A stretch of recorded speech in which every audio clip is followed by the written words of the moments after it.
Restaurant Association, Judge K.P. George from Fort Bend County, Rodney Ellis, Harris County Commissioner, Dr. Laura Murillo, CEO of the Houston Hispanic Chamber of Commerce, State Representative Trey Martinez Fischer of San Antonio, Marvin Odom, he is the City of Houston COVID-19 Recovery Czar, along with Governor Greg Abbott. Governor Abbott is just going to be with us for the first few minutes, so we'll begin with you, Governor. I know today you issued an order mandating masks for much of the state of Texas, any county that has more than 20 COVID cases.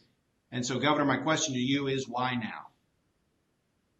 One easy reason, and it relates to what's on the screen right behind you, and that is reopening Texas. You talking about the Texas economy, just know this, and that is in the month of May, Texas created more jobs than any other state in the United States. We understand the importance of paychecks for every working man and woman in the state of Texas, and we know this fact, and that is with the skyrocketing number of positive cases of COVID-19, with the skyrocketing record-setting number of people who are hospitalized every single day in Houston as well as around the state of Texas, with a positivity rate now of 14% of those testing positive for COVID-19. We know that we cannot continue with those metrics and continue to open up businesses in Texas. Understanding the data, working with doctors, we've learned that the best way that we can both remain open for business while also containing the spread of COVID-19 is through the strategy of requiring masks that will slow the spread. And so the goal behind the mask requirement is to ensure that we will be able to continue to open up Texas for business while also protecting the health and safety of our fellow Texans. Why not sooner? Because we make decisions based upon data as we go along. Remember, it was all the way through the end of May that Texas continued to have a downward trend in our positivity rate. We went from 13% in April all the way down to 4.27% in the positivity rate in late May. We also had flat hospitalizations. We had flat number of people testing positive. It was only in the last couple of weeks in which we saw this spike in the number of people testing positive. We took initial action to make sure that zones that were identified where people were transmitting COVID-19 were contained, and that were the bar settings and some other settings where there were reports to doctors that these were settings where COVID was being transmitted. Now we're taking an action that's broader based because we have hotspots not just in the large urban areas. There are about 90 or actually more than 90 counties that have set all-time records the number of cases in just the past 2 days. As a result, we know that the best way we can slow the spread of the coronavirus while allowing people to continue to go to their work and enjoy their activities is with this face covering requirement. Governor, we've gotten hundreds of questions from all over the state. A lot of them have to do with schools. And in light of today, how does this order, limiting gatherings, having people wear masks, impact the start of the school year, the upcoming GOP convention here in Houston, and then also the runoff elections that are taking place? I know that's a three-part question. I'm glad you gave me 30 minutes, Tom. Real quick with the runoff, and that is we made clear that masks are highly recommended. We don't want to deny somebody the ability to go vote simply because they don't have a mask. And that's why if you look into the depths of the order, you would say that they are not mandated for people to go vote because we didn't want anybody to say, well, they couldn't vote because they didn't have a mask. However, we know that the safest way to go vote is by wearing a mask. That said, listen, we need to do all that we can to make sure that this is going to be a strategy that will continue to protect people, including in the school setting that you were talking about. So real quick, let me emphasize this, and that is as we go toward opening schools, we're focusing on two things. First and foremost is the health and safety of students, teachers, parents, and anybody connected with the school setting. The second thing is called flexibility. We want to start schools on time as scheduled, understanding the best location to do that is in the classroom itself. However, if we continue to see COVID spreading the way that it is right now, it may be necessary to employ that flexibility and use online learning, doing what we're doing right here. We are engaged in a classroom session for your viewers, helping to educate your viewers on what we're doing to respond to COVID-19 and open Texas up for business. Teachers can master this same strategy teaching their students, even if it's from a teacher in a classroom working with their students on an online platform like this. Those systems are being built out as we speak to make sure that we will not lose a generation of students simply because of this pandemic.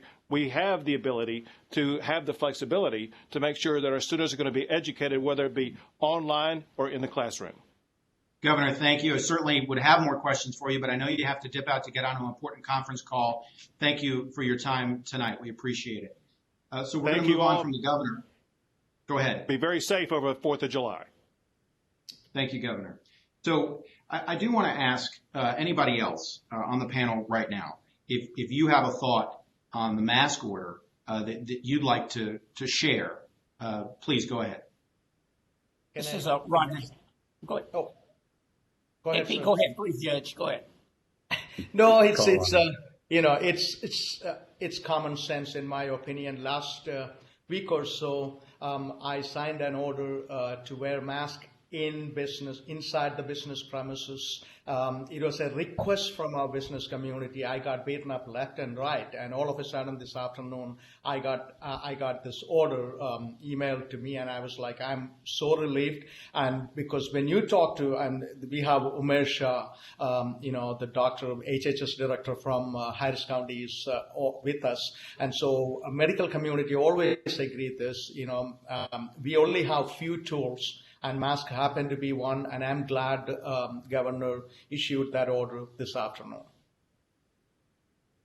And so on that note, you talked about getting beaten up a little bit for the order, Judge George. So I talked to an epidemiologist who indicated that all public health is political. But how do we move past that? How do we move past the politics of this to really make sure that people stay safe and that the economy continues to function? Yeah. And I have all kind of resistance when I signed this order, but I realize I always use my faith. I believe if I can stand in front of my God and I can explain what I am doing, I will do it. And of course, we always said this, science, data, and experts are going to be our top priorities. And we look at them, we hear from our experts and make decisions based on that. And I knew that this is the right thing to do, and that's the reason why I signed that order. And even yesterday, it is unfortunately, Tom, it is so funny. Even yesterday, when I, ratified my order, it was a 3-2 vote. And it is sad, it was a 3-2 vote. It is again a political issue. And we all know that coronavirus is not Republican or Democrat. Doesn't matter who you are, it's going to come to you. And so I think this governor's order is going to help us to move forward, putting the politics on the side and move forward, understanding this is a real issue. And we move forward. As a matter of fact, you know that today we are number 3 in the nation. And so we do have a problem in our hand. And I think with this order, we can move forward more unified to fight this COVID-19 situation. Congressman Dan Crenshaw, I know in the past you've been critical of such orders, and you really advocate for personal responsibility. You have since even before you took office. Your thoughts on this order today and how it affects Texans? Yeah, thanks, Tom. That's not totally accurate. I wasn't critical of any orders. I was critical of fining somebody $1,000 or putting them in jail for 180 days if they didn't wear a mask. That was way over the top and draconian. And it unfortunately did set the stage to make these things political. I've long been a proponent of mask wearing. I'm probably the only one here who my campaign bought 50,000 masks months ago and distributed them to the community. So obviously I have no problem with encouraging people to wear masks. People need to understand oftentimes it's not that this gets political. It's that people have different opinions and people do want to be trusted with their freedom to engage in risk as they see fit. And this is why I was so outspoken against universal perpetual lockdowns. I think the way we're doing it now is a lot smarter. Okay, we have a problem and we're taking more targeted measures to manage that. One of those measures is simply wearing masks. And, you have to understand, too, look at the history of this. People are frustrated with this because, back in March, Dr. Fauci, the CDC, everybody was telling them, don't wear masks. They're silly. And we all listened to them. We all said, okay, the doctors, the experts are telling us not to wear masks, so don't wear them. Then they said, wear masks. Okay, fine, let's wear masks. That's why my campaign bought 50,000 and we distributed them. So it's these targeted measures, protecting vulnerable populations. That's the right way to do things. And I think we finally learned that over time because, unfortunately, the entire country, heck, the entire world, took the costliest possible measures right from the get-go. And part of the reason we did that was to make sure that our healthcare system had capacity and was prepared to deal with it. And now it is. Despite all the misinformation that's been spread about hospitals are overwhelmed, there's no more bed space. I think we all know now that's not true. They have the ability to ramp up to thousands of more beds. My team is actually working with Texas HHS to even possibly purchase more unused hospital space, staff that, add hundreds of more beds, possibly. The government needs to be there to test and to treat. That's what people need to know, and to educate as well, and to provide guidelines. It's not necessarily there to micromanage each individual's behavior and each business's behavior to the extent that we were doing before. Do you think this order does that, or are you okay with the way that the governor is applying it? Yeah, I thought I just said that. Yeah, I am because it's a targeted measure, Sure. and the governor makes a very good case for it. Good, thank you, Dr. Umair Shah. Your thoughts on the mixed messaging that we've been getting, I think, from the very beginning at various levels of government about what is the right thing to do health-wise and what isn't. What do you want to convey to Texans as they think about going out to restaurants, patronizing businesses, keeping this economy running while maintaining their safety? What is the right message? Well, thanks, Tom. And, I do want to just say a few things. One, on from the Harris County leadership side has been saying and has really made it very clear that wearing masks and preventive measures and all the other activities that we need to be doing need to be really in place because we wanted not to see a situation that we are seeing now, unfortunately, which is that we do have lots of people that are testing, getting tested, lots of people that are, unfortunately, it's not just the number of tests, it's actually the number of tests that are turning positive, a lot more cases, and we are seeing hospitalizations. And I think that the message that I would like to convey is similar to what I said when we were moving our alert level to red, was that enough is enough. And ultimately what we're trying to do is to convey that it's not just about what's happening in the healthcare system. Our real guide shouldn't just be, can we handle the surge? Because obviously that's at the end of the day. We know that that's where we get at the end of the day when people are in the hospital. We should be in the prevention business. We should be about how do we prevent people from getting sick in the first place. And so what I really think is the most important thing is that regardless of how we've gotten here, we are here now. And now it's really important for all Texans to unite. We've got 4th of July coming up, all Americans to unite around the fact that we've got a virus that if we have inconsistent messaging, and I don't really care if it's at the federal, state, or local level, all levels of government, doesn't matter to me. It causes confusion and complacency at the individual community member level. And then people say, you know what? I don't know what's right. I'm going to risk it. And that's a terrible place to be when people may be doing it based on not having all the right information. And then they put themselves, their families, or ultimately the community at risk. That's what concerns me about inconsistent messaging. Well, what do you say to the people who are concerned about their civil liberties, whether they're a business owner who they own a bar and they've been shut down, or they're being told to wear a mask in public and they feel like this is a violation of their rights? How do you convey to those people that this is the right thing for everyone, or is it the right thing for everyone? And we'll get to those in business in just a moment to answer that. But Dr. Shah, I'm just interested in your thoughts.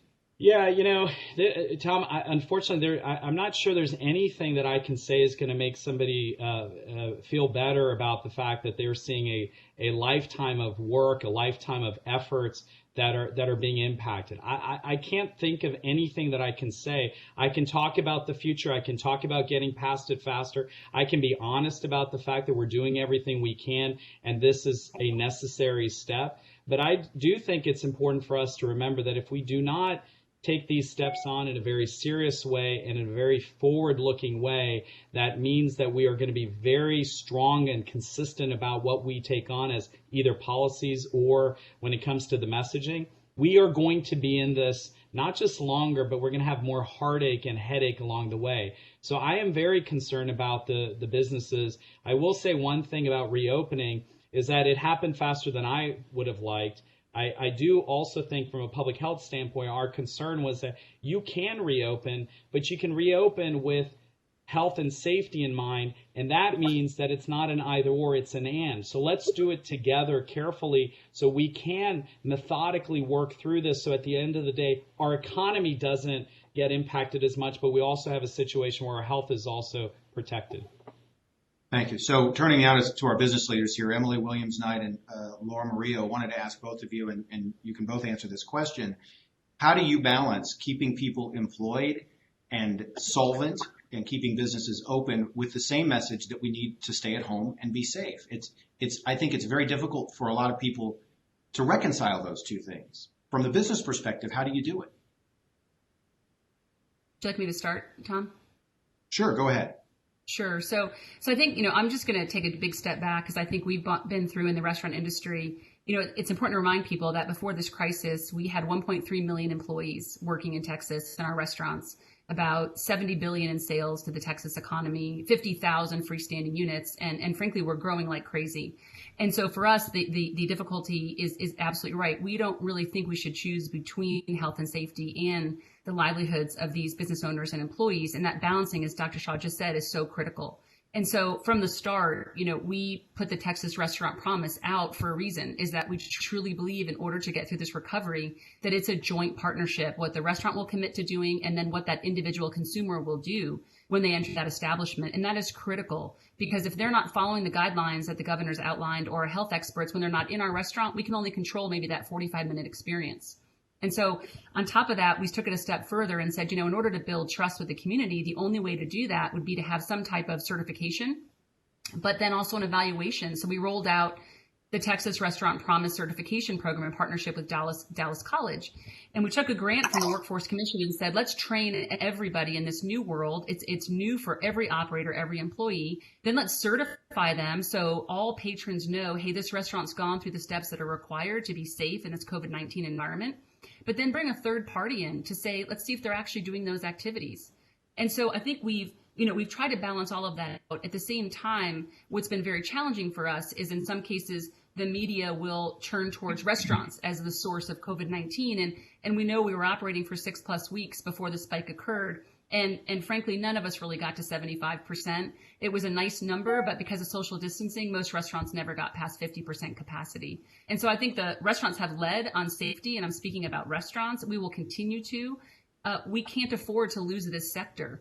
47% of our workforce are minorities. We need to get them back to work, and we currently have 700,000 people sitting on the sidelines, not able to participate in the economy. And that's something that we have to fix, and we are truly committed to balancing health with that.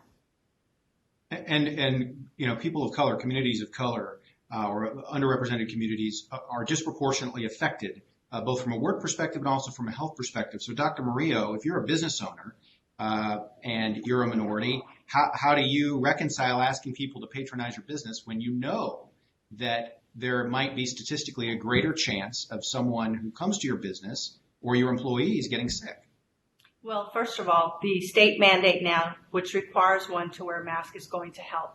We've talked to many businesses, small and large, Tom, and the truth is that they were unable to in any way mandate people coming into their business. People were upset. They were arguing with the owners, customers, et cetera. So this is one step. In order for us to reopen, we must do it in a way that's safe. It's important to note that in the Houston region, Tom, 42% of all small businesses are Hispanic. As go Hispanics, so goes Houston, Tom. They are the ones out there. The vast majority are minorities who, as you mentioned earlier, are being impacted by COVID-19. They are dying literally and figuratively. We know that Texas has an inordinate amount of deaths, over 2,000 deaths. We have to do it in a way that's safe. On that note, it's important for people to understand that in order for us to succeed, we must have these measures in place. We need testing. I can tell you that we have received so many calls, as Marvin Odom has and so many others, who will tell you there is not enough testing. People are waking up at 4 a.m. only to get to the front of the line to be told we don't have enough tests. And so we need to work together. We need to find solutions. This is when leadership must step up to the plate to take care of those who are being impacted, those essential workers, again, many of whom are going to work and don't have the resources. When we think about SBA and the PPP program, many Hispanic, minority-owned businesses did not receive the funding because they did not have access to attorneys, lawyers. They were not perhaps computer savvy. We need to make sure that nonprofits who are out there providing these resources and information, that it gets to those small business, the truly small businesses. And so we need to continue to work. We're not there yet. We must continue to work together to find solutions. At the end of the day, Hispanics in Houston represent over $54 billion in spending in the Houston area. So we are, in fact, like everyone else in this city, a vital and important part of the community. Thank you. State Representative Trey Martinez Fischer of San Antonio, I know you called for masks sooner than this. I know you also have written a letter to the governor asking for a special session. And so my question is, if there were to be a special session, what would you see the legislature's role be in helping businesses from going under, from helping the people who might need it most to survive economically? Sure. Well, look, a good business economy, it relies on consumer confidence, and you have to have a confident marketplace to make those investments of those dollars for those goods and services. But really, look, you have to set expectations, and then you have to manage those expectations. And so the truth of the matter is, having a face mask requirement is an essential first step. Local leaders did it wonderfully for a very long time, and then everything came to a stop for about 60 days. And I recognize that most of this is being done now, at least at the statewide level in the rearview mirror. But the truth of the matter is 147,000 people tested positive for COVID during these 2 critical months when face masks were no longer required by local governments. 1,700 people died. In the grand scheme of things, we have 168,000 Texans who have tested positive for COVID. So in those 2 critical months, we saw some of the biggest spikes. And Texas has 4 of the top 5 cities in the nation with the highest positivity rates. And so you're not going to have consumer confidence when folks are afraid to walk out their door. I'm a little disappointed because we now have a mask requirement, but it's not required in order to vote. This is the one and only area where the state is supreme. Elections are run by the state secretary of state, but without a mask requirement from the state, people are going to be scared to vote. And so, consumer confidence, participations in elections, the legislature, I think, has a lot that they can offer.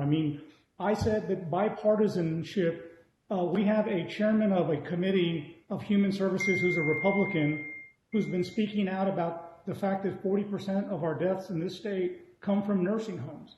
He chairs the committee that could have a lot to do working with DSHs and our state health officials.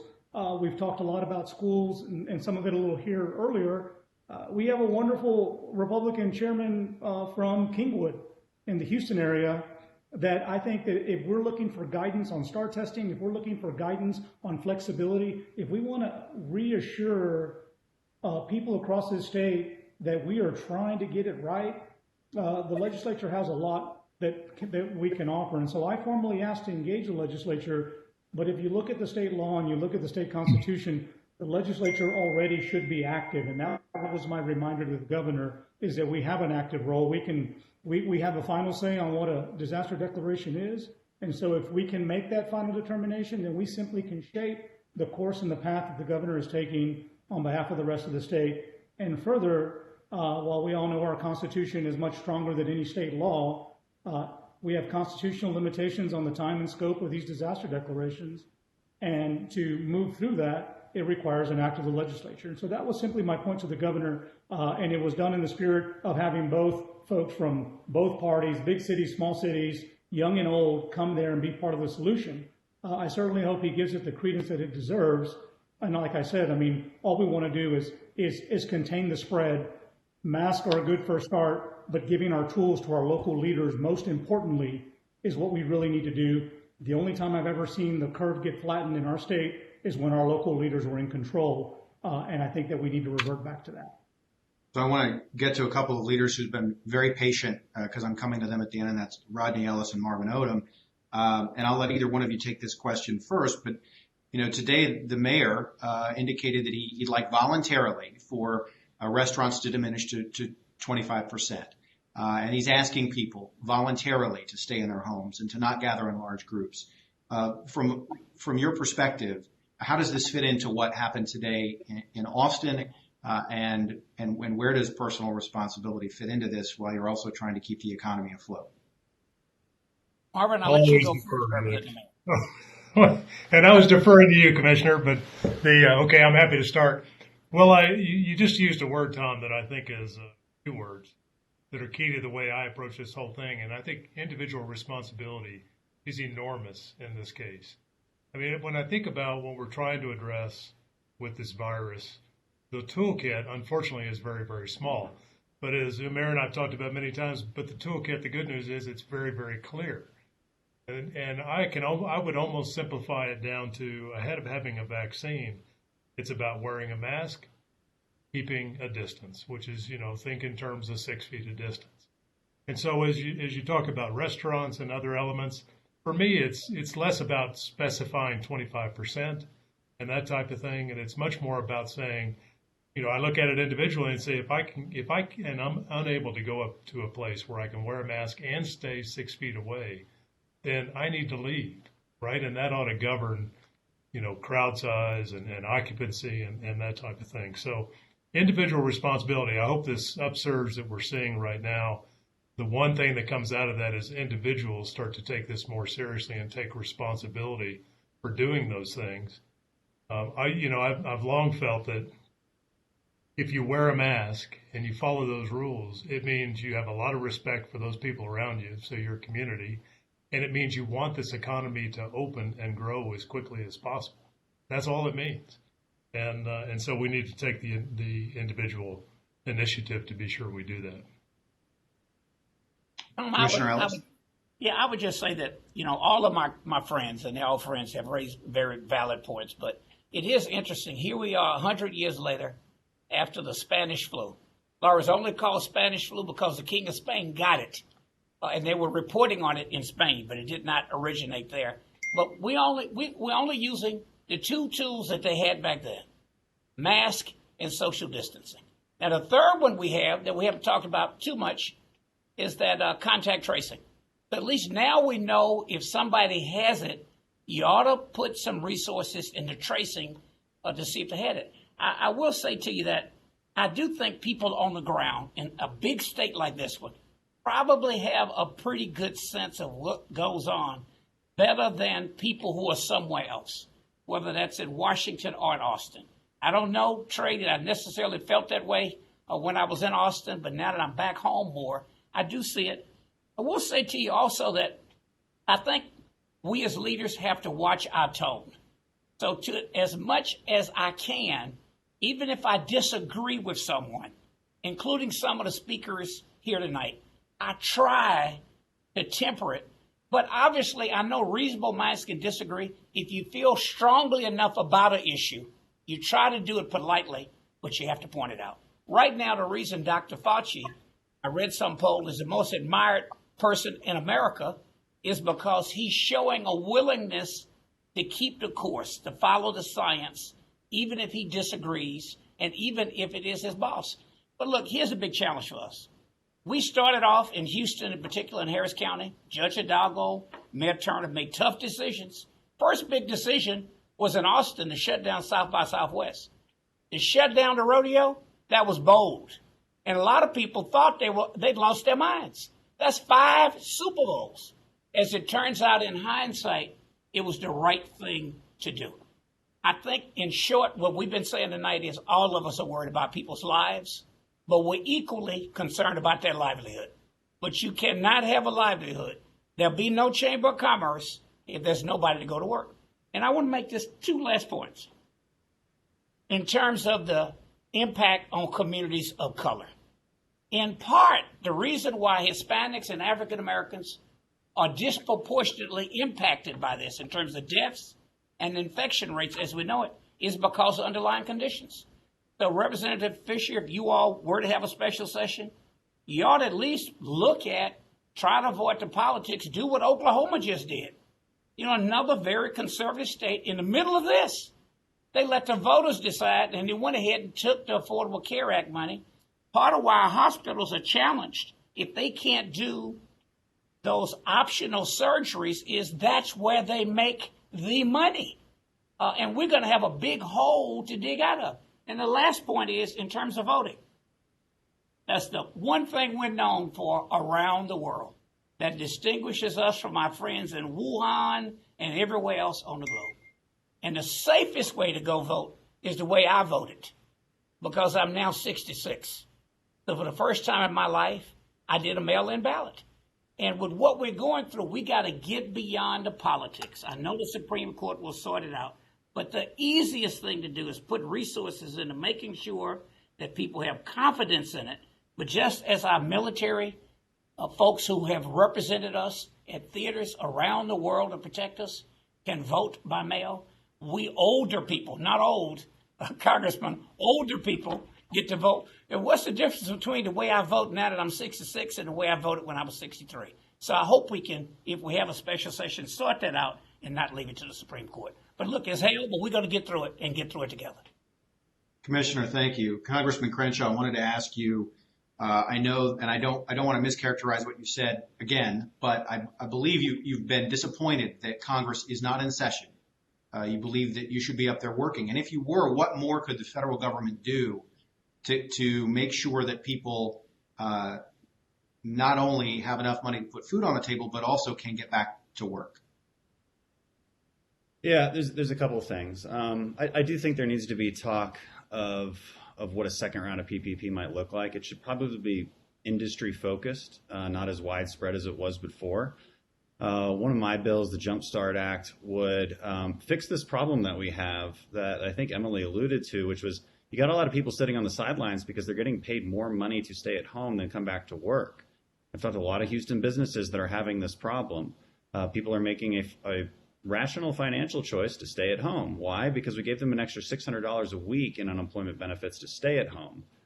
So what can we do to fix that? Well, we could have, instead of maybe voting to make Washington, D.C. a state, we could have voted on this, which would have, and it could have easily been bipartisan. My bill actually would allow people to keep that bonus even if they go back to work. So that financial disincentive wouldn't be there anymore. And our small businesses, and this is especially true in the restaurant industry, are just getting hurt terribly. They're able to keep customers coming in, but they can't get workers to actually work there.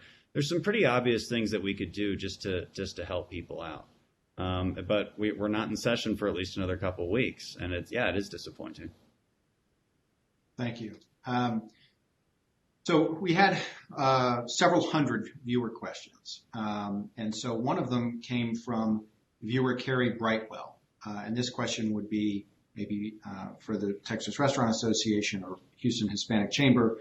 Would you be interested in inspections of all businesses the way bars were inspected, so that citizens can get the results the way they did for bars and they can make conscious choices about where to go eat? Is that just adding another layer of bureaucracy, or is that something important to give people the consumer confidence that the state representative talked about?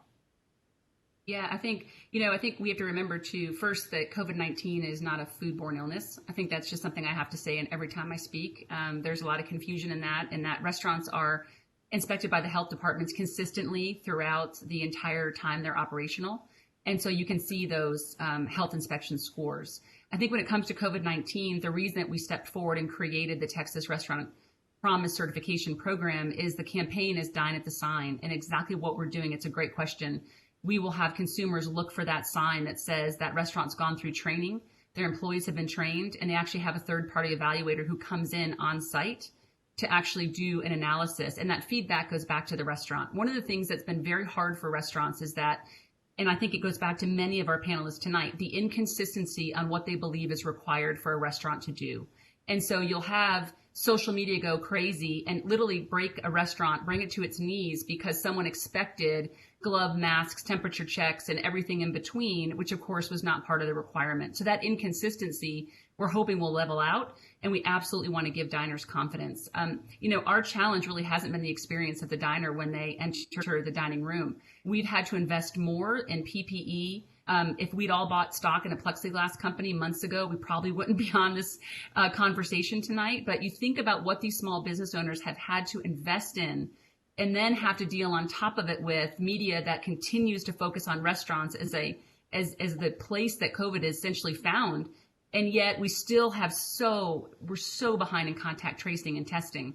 And really that's where we think government's role is to help us out. When we have an employee today, you've seen this, our restaurants choose to close often when they have a positive employee that's COVID positive. That is not required. They do that out of the abundance of caution because they are safe places to be. They are sometimes paying thousands of dollars to test every employee. And then all those employees, even if they're asymptomatic, of course, following the governor's guidelines, go home for 2 weeks. They can't run their business. Or the employee takes 1 week to get a test back. And that system of contact tracing and testing, it needs to be where we put the investment on the government side so we can actually target these spikes and fix them and not do broad brush across an entire state closures when in many cases those aren't actually going to make an impact at all, but you've just closed a small business for the second time. And Congressman is exactly right. If there is not a second round of PPP funding that's targeted to this sector, or state support from the CARES Act, you will see 30% to 50% of these restaurants close for good. And the risk for everyone is we are 51% of the food dollar. So think about how you're going to feed Texans if the supply chain of the restaurant community is broken completely. We saw it at the start of the crisis, and it's going to happen again if we're not careful. So I think that balance is critical, but let's be really clear about where this industry sits and what it's already done to make sure that we can keep people safe. I definitely agree with Dr. Emily, and the reality is that until we have more testing, it's not just the restaurants, it's all of these small businesses. We have a extremely large population, over 26 million, yet we've only tested 2 million, and the results are taking too long. So we implore those who have the power to make a difference, to provide the testing, to provide the tracing, to provide more financial support for those who need it the most. I just want to add, I think it's important that our federal partners both provide business support and direct assistance to individuals. Look, this thing is on par with the Great Depression. We'll find out soon, even if it's worse. But look, this is an economy based on spending. That's what it is. By and large, spending more than we have. But that's what makes our economy work. And on the local level, unfortunately, we got to balance the budget at the city hall, the county, the state. We still have to pay for it, Congressman, on the federal level, but it's only our federal government that has that ability to keep giving out money. At some point, though, we have to pay for it. But we got to have both. We got to have direct support to keep people afloat, and we got to keep these businesses going. Well, Commissioner Ellis, the county's, I think, invested more than $103 million so far in keeping businesses afloat and keeping people in their apartments. At what point, though, are you throwing good money after bad? I mean, there's absolutely no doubt that the Texans need help. But at what point are we going to end up paying for this so much down the road that we're worse off? We got to keep ourselves afloat. Most of that money is federal money, by the way. Thank you, Congressman Crenshaw. Well, don't thank me. I don't like it when people thank me for federal money. It's your money.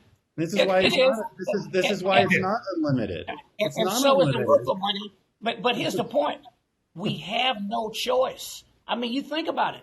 Most of the social safety net programs that are in place today, when the Great Depression came along, FDR had to keep the place afloat.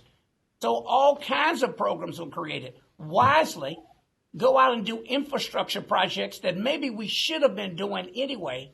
So we got to look to our federal, state, and local partners. all of us, to keep businesses afloat, we're going to do as much as we can on that bond package on the local level. We're going to do as much as we can to get money out there in the economy. Some of us are going to have to change our economies a bit. With some of the federal money that we're getting, in Bear County as an example, they're looking at Trey, Martinez, Fischer, representative in your area.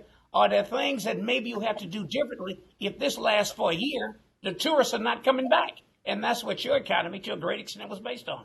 So, Tom, in short, we have no choice. We can't just stop and let the place go into total chaos. Well, Mr. Odom, I know you have the mayor's. Yeah. Oh, I'm sorry. Go ahead. Whoever wanted to. No, please. That's the question. I'll fill in with what I was thinking. Sure. Well, I was going to ask you. I know you have the mayor's ear. You were involved after Harvey. You're involved after this. Disasters of differing kinds, but maybe at least in the short term, as tough to get through. How do you balance the need for the immediate financial support while keeping people healthy, while keeping them afloat, with the idea that down the road you're going to have to pay for this somehow? Yeah, I think it's actually, the whole framework that I use in this process, and I know that the mayor is very much a fan of, is addressing that immediate need, but every dollar you spend, try to do it in a framework of long-term resiliency. What improves the position of the city in the longer term? I'll give you an example of that. We talk about, the governor was talking about education and having the flexibility to be able to learn from home and learn in a classroom. Well, digital equity is a serious issue here. Not all of the students in our area have equal access to that tool so that they can make use of that flexibility. So taking some of these funds, and thank you, Congressman, for sending some of our own money back to us. I like the way you phrase that. We're able to invest in digital equity, build up a program that not only solves an immediate need, but also sets us up for a stronger future, because having that digital capability, for example, in homes, doesn't just allow the student to reconnect. It starts to connect you with more information, starts to connect families with telemedicine. And it really, again, that's a good example of investing dollars now that builds in the future. But I think in these kind of disasters, or crises, I should say, you had me thinking about Harvey. It really is, from a recovery point of view, about setting priorities and allocating resources. And it's come up several times from a number of the attendees here. The city's role in providing excellent services around testing and contact tracing are primary. And those programs are building up, and they need to be bigger, and we will continue to build those. But I think as you move past that immediate health obligation, you move into a set of, I'll call them obligations or opportunities, to protect the more vulnerable parts of our community, which directly feed back into the strength of our economy. And so you've seen a number of initiatives come out of this so far as we've allocated resources to some of the things you mentioned: rental assistance, food assistance, providing PPE to people so they can stay safe. All of those things, and actually communications is a big part of that too, so that they know what to do to stay safe. And those elements, are directed primarily at the vulnerable parts of our community, who are primarily the service workers in our economy. And we want to keep them in place, and we want to keep them as strong as possible so that we have them to return to work as soon as these businesses can get up and running again. And I wanted to just mention one other thing, on this same line of thinking that Dr. Murillo mentioned, and that is providing support through the city, through the funding coming from the federal government for small business is really important. There's never enough money to do everything. And I think we have to take a perspective that some of these small businesses that are very small, that don't have access to some of the tools that she mentioned, we need to help them. And these are neighborhood businesses where if that business goes away, it doesn't necessarily, destroy the Houston economy or anything else, but it may have an extremely detrimental effect on that particular neighborhood, which then has a knock-on effect to the city. So it's all about setting those priorities.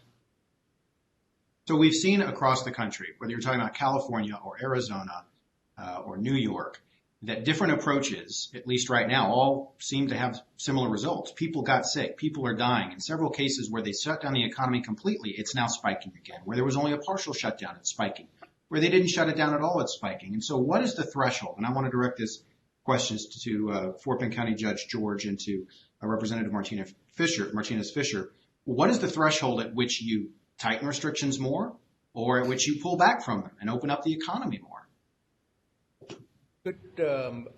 I would definitely say, first of all, I just wanted to say one of the biggest challenge as the county executive I faced was conflicting messages coming from Austin. Initially, Governor said, due all respect, Governor. Initially, Governor said, okay, it is all up to the local governments and local authority to do whatever appropriate to do. And in first week of May, he said, no, that is not, I'm going to take charge of it. And then he came back and said, okay, he opened it up, in my opinion. And I wanted to be very honest. And I think we opened up too early. And that is the reason why we are facing what we are facing. That is my opinion. And someone mentioned before, it is important and a local government authority understand that community better than anybody else. Asking about how do you set a threshold. This is, there is pure science behind it and pure data behind it. When more people go out and do whatever they wanted to do, and you contract this virus, and obviously there is more infections. And obviously we noticed very clearly, we have data to prove immediately after Memorial Day weekend, we started seeing the spike. And it is very common, or some people could say it was the protest, or even protest for that matter. So we have to rely on, and we have to use the tool we have, and we have to follow the numbers. In my opinion, it is so clear for me to make these decisions and following the science and following the data and talking to my experts in my county. We have around 820,000 people live in our county. And it was, in my opinion, I don't say it was easy, but we could have made much better decisions, delaying the opening and, approaching this in a little more carefully than what we did. And so understand one thing, people, we are Americans, we are frustrated, we don't want to sit inside the house. And so then all of a sudden you have been told, okay, we are going to open up 25%. I don't think people heard that 25%. They heard we are opening it up. And they behaved in such a way many people called me and said, oh my God, I see party going on here and there during Memorial Day weekend. And you know what? We do. I mean, that's who we are, and we are Americans. We believe in enjoying our life. So I think conflicting messages is wrong, and that is one of the biggest problems we are facing. I will continue to rely on data, science, and experts. These are the three things we have to rely on making decisions. If we do that, put the politics outside, and if we continue to do that, I believe we could manage this crisis much better than we did in the past. And learning from our mistakes, learning from, what we can do moving forward from the past. And that's why we have history. We always need to look at what happened last 4 months, how we can learn. And I hope we continue moving forward. When we are making decisions, we are going to make decisions based on what we learned last 4 months. Thank you. Judge, thank you. State Representative, your thoughts. I think the judge had some really good points, but I mean, look, let's just dial this back. I mean, tonight, for the sixth time in 9 days, the United States has hit another record high of COVID cases across the country. Every city is different across, our country. I'm from San Antonio, Bexar County. I've been to Fort Bend County. Judge, San Antonio and Fort Bend are much different. But here's the reality. This state policy, unfortunately, is really playing defense. And with COVID, you have to play offense. And so as you look at these policies, even today's orders, going back to today's orders, in the governor's proclamation for gatherings of 10 people or more, there are 13 exceptions. There are a lot of elected officials on this thread. I mean, you can drive a Mack truck through 13 exceptions. This doesn't apply to youth sports. This doesn't apply to museums. This doesn't apply to so on and so on and so on. We need our local officials that can react and react quickly. When Judge George sees something in Fort Bend, he needs to be empowered to move quickly. If Mayor Turner in Houston wanted to go to 49.9% occupancy, he can't because he's prohibited by state law. That is very inflexible. We need to have the local healthcare triggers providing the data, the metrics, and the science to local leaders and let them govern. And of course, if somebody across the state gets out of hand, you always have the hand of the state government to come in, but we can handle it with laser precision and not with a sledgehammer. And so that's what it's really going to take. We cannot have a one-size-fits-all because the plan for San Antonio is very different for the plan in Fort Bend County or Missouri City or wherever. We need to trust our local officials. We need to work with our local officials. I certainly hope this doesn't become some sort of criticism against one level of government doing it better than somebody else. It should not be that way. We should put the faith in our local leaders and give them the tools. They have no tools, therefore we're going to be very slow to respond. And every day that we respond, we affect lives. People get COVID and people die. And that's a very sad reality. Can I add appreciate something there, Tom? Go ahead. Can I add something there? And I just wanted to say also today, we issued at least 14, 15 orders for, permits, for the July 4th event because we were told up to 100 people can get together. And all of a sudden, 3 o'clock, I think a little after 3 o'clock, we said we can only meet, we can only have 10 people. And now we are scrambling together because tomorrow the county is closed. How do we communicate with people? And I think it's a struggle for people like me. How do we communicate with people? They all are maybe prepared already to have their event. So that's another issue.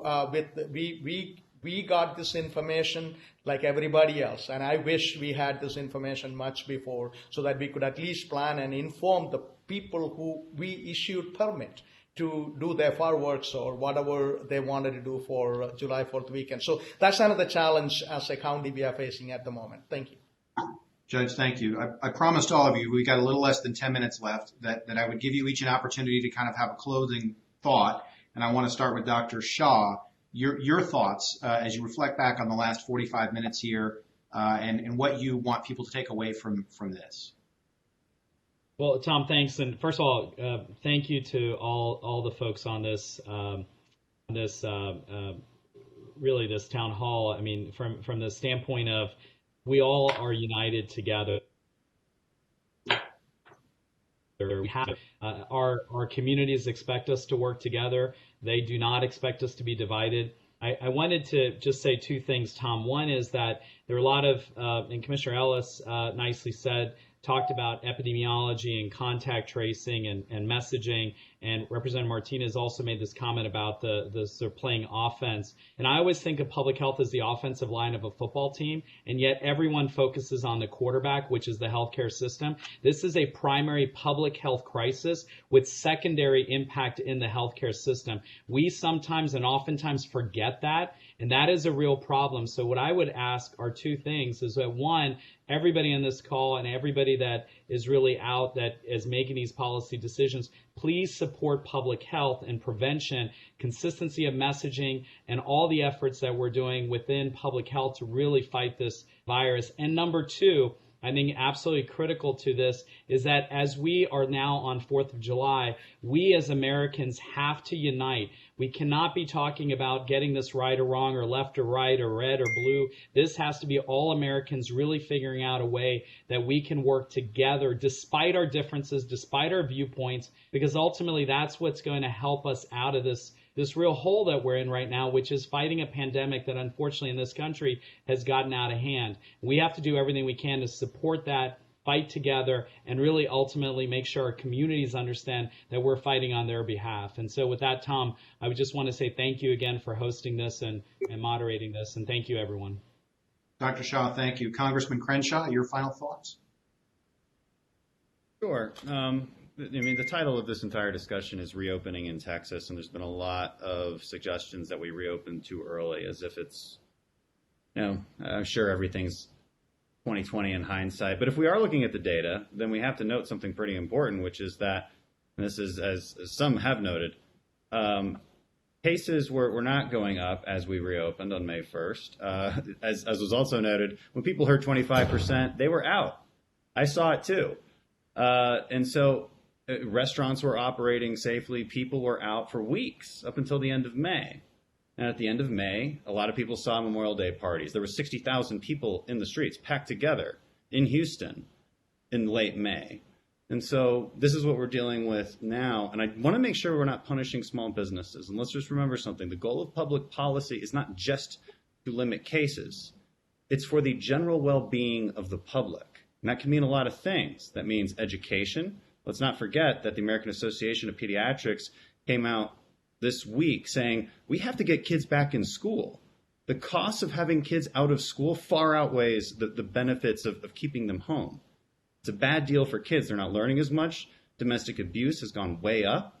They're not getting their meals. Parents aren't able to juggle homeschooling and work. It's extremely difficult. There's other costs too, like the healthcare costs. The health costs when people are not getting the procedures that are needed because they've been putting them off. All right. And obviously the cost of the economy and jobs and livelihoods. And so there's a lot of factors that we have to take into account. And we can throw our hands up and say, listen to the science. And of course that's true, but that's part of our decision making as leaders. And as leaders, we have to take into account a lot of things, the costs and the benefits. And so it's pretty hard to say that reopening happened too soon. I fundamentally disagree with that. We've always known that we might get another spike. And we always should have been honest with the people about what personal precautions they need to take. And I think that's what we should come away with from this, because that's one thing we all agree with. All right. I don't think anybody disagrees with a mask order. I don't think anybody disagrees with continuing to educate the public on proper personal precautions that they need to take. And we should all be doing that. But trying to second guess each other on reopening and this notion that you're putting people at risk by letting them live their lives and make money for themselves and provide for their families, that there's a big civics problem there. And we have to bump up the healthcare, the public health issues against basic principles of civics. And I don't know that we've inserted that into the conversation enough, and we need to. Thank you, Congressman. Emily Williams-Knight, CEO of Texas Restaurant Association, your final thought. And I'll tell my producer, Brandon, I think we're going to go a little bit past 8 o'clock if everyone can stick around so they can have their final say. Thank you. Yeah, I think I'm in the same boat. I've been asked a lot if we think that we reopened too soon.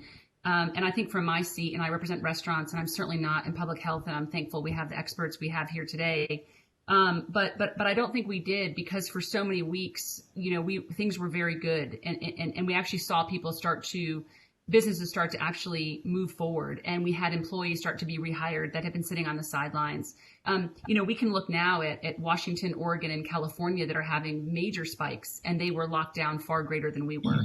And so I think if it's really just about the opening, we choose as a restaurant industry to look forward. We have to. If we keep looking back, this industry is going to just continue to be in pain. And so as we look forward, I sort of have two messages. One is we need every Texan to practice their own personal responsibility, stay 6 feet apart, wear a mask, and please wash your hands as much as possible. We'll keep you safe when you come in. We've seen the impact just on the narrative across the state. We've seen sales decline dramatically. We've had more closures in the last 10 days than we've had through the pandemic.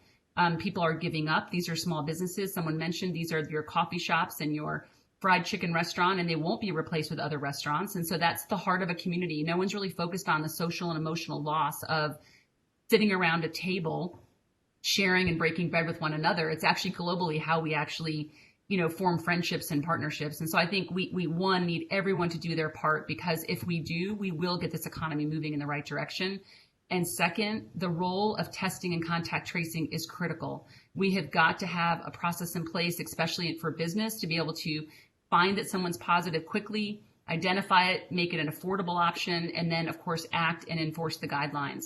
But we're at great risk right now, a great risk at a very vulnerable population. And, Judge, you mentioned that you have a day's notice to inform people they may not be able to have their party. Imagine waking up Friday morning and hearing that your restaurants were all going back and your bars were closing, and you have, again, packed inventory. You've just laid off 150,000 people across the state, and you have no way to help. So I appreciate that, but I also think from a business standpoint, that's the real effect of these orders, and that's real people, real Texans, and real people who need to get back to work. And so I want to partner. I love that this discussion is business and health, public health, and our elected officials, because I think together, as we keep working through this, we will get back reopened safely. And I thank all of you because I know how hard you're working, and we really appreciate it from the restaurant side. Dr. Murillo. We will get that. In order for Texas to reopen and reopen safely, we need more testing. We need more tracing. And we need the financial resources that our small businesses, our community need in order to be safe. And one last point. For those of you who may think that COVID is not real, think about approximately 2,000 Texans who have lost their lives. What it will mean, we don't take this seriously. COVID is real. COVID is real. COVID is real. Judge George. Thank you, sir. I just wanted to say this is all wonderful conversation we are having here. And to me, in our county, I just wanted to say small businesses, we all know that.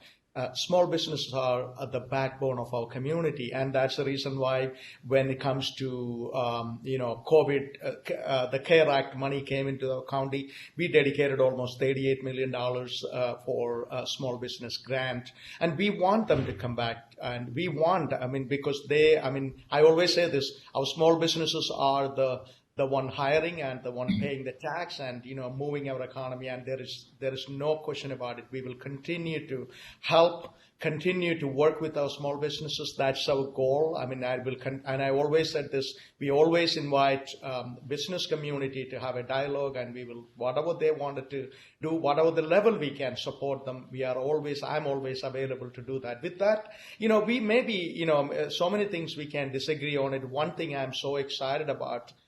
I know that with all this stuff, as Americans, we come together, we prevail. I have no doubt in that. And you know what? We are going through some challenges, and challenges are opportunities, in my opinion. And in our county, when I talk to people, I say that we will prevail. At the end of the day, we will come out of this. And with this kind of conversation, with obviously the business community, the elected community working together, and I know that the good days are ahead, and things will contain. But I hope we learn from this, and we learn from our experience, and we learn from what we saw, and we learn from what numbers means, and decisions are made. We need to make decisions based on these numbers and also the expert opinions. And so I am so positively thinking, and I'm so optimistic about we come out of it. But spike is a real challenge for my county. When I'm making decisions, it's going to be hard. But this discussion is a good start and a good continued discussion. And anyone who wanted to reach out to our county, please reach out to us. When it comes to businesses, restaurants, any business community, I'm always available to talk to and listen to you, how we can do to help you. And that's my goal, and I will promise I will do that. Thank you. Thank you, Judge. Next, Marvin Odom, if you'd give us your final thoughts. Okay. Well, first of all, my appreciation to all my colleagues here tonight and for all the thoughts that have come across. I would say that shutting in the economy is untenable, and for all the reasons that have already been articulated here tonight. But I can imagine a scenario where you could get pushed back into that, but there's a relatively easy way to prevent it. So I think the question for all of us tonight is, how do we successfully appeal to our community? I mean, every individual in our community, to do the simple things that they need to do to stop the spread of this virus and keep the economy open and growing. And it is not that difficult. It's mask, it's 6 feet, and it's washing your hands. I mean, I know I'm oversimplifying, but that's basically it. And my request would be that we start that with the July 4th holiday. Thank you. I appreciate that. Thank you. State Representative Trey Martinez Fischer from San Antonio. Thank you for being with us. Your final thoughts on tonight. Well, thank you, Tom, for having me all the way from San Antonio. Listen, today's not a good day for us as a state. I mean, as we have had this discussion, there have been 7,915 people across the state test positive for COVID-19, 763 in Harris County. When I was looking over some notes to get ready for tonight, learned about a doctor in Harris County at Houston United Memorial, Dr. Varan, who runs a 100-bed COVID facility, who has worked 100 days straight, and currently, as we speak, cares for a woman who is a critical care ICU nurse that caught COVID while treating patients in the same facility. The effects of COVID are real, and they are dynamic, and they are touching people's lives every day. And we need a response that is local, dynamic, and flexible so that we can make these adjustments as we go. And so, look, my parting thoughts are: we're 8% of the population, but we're 15% of the COVID cases in the nation. We need to make sure that our local leaders have their tools to make these adjustments. If the state is not going to take a position, if the state is not going to lead, if the state is slow to respond, we'll get out of the way and let, Judge Hidalgo and Harris, Mayor Turner and Houston make those decisions. And, like Marvin said, we're all in this together. I mean, we all want to have that benefit to go outside and breathe fresh air and play with our children at parks and eat in good restaurants. San Antonio is host to a lot of good restaurants, and maybe you can have me back and we can talk about who has the best tacos, Houston or San Antonio. But we cannot get there with the status quo. The status quo is not working. We need to be offense and not defense. We need to be working together. We need ideas and not ideology, and we need policy, not politics. And so it's not going to come together if we think we can just shove down a policy from Austin, Texas, and force Houston to adjust to it. I would much rather have the people in Houston work closely with their mayors and county leaders to craft a policy that works. I miss Rodney. I have tremendous faith in Rodney. I miss him in Austin, but I'm glad that he's in Harris. And so, look, let's all set the example. Let's all set the tone. Let's also set expectations, but most importantly, let's manage expectations. And so, again, thank you for having me.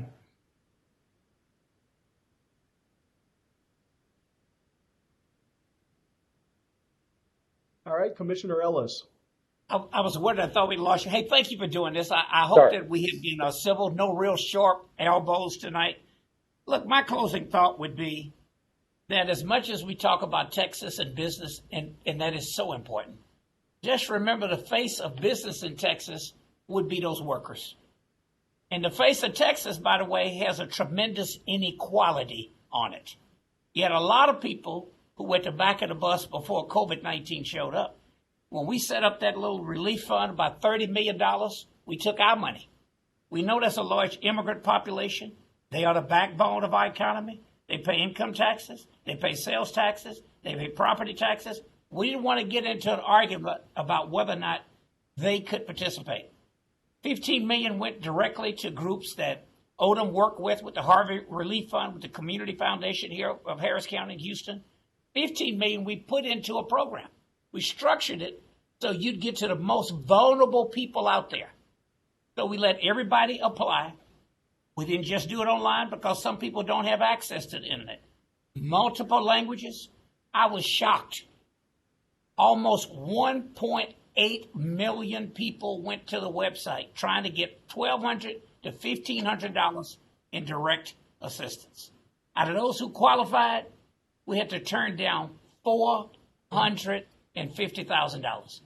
They're working with MHMR because people were calling when they got the letter saying, you qualified, but based on the system, we just didn't have enough money. And they were threatening to do harm to themselves. There's a lot of pain out there, a lot of inequality before they started. This could last, listening to the folks at the Texas Medical Center, largest one in the world, this might last another year. We don't know. It's uncharted territory. So look, I think dialogues like this are important. We got to do more of it. We got to try to be civil. My closing thought is follow the science. Do what's right. Forget the politics. If some of us lose, so what? We had a good ride. Say thank you and go on to what's next in life. But we ought to not make decisions based on a short-term political fix, or it will be to our peril. Thank you. Commissioner Ellis, thank you, and thank all of you for joining us, and for those of you at home watching us. Everybody be safe and healthy. And most of all, I think what we've learned tonight, be kind to one another. We'll see you later.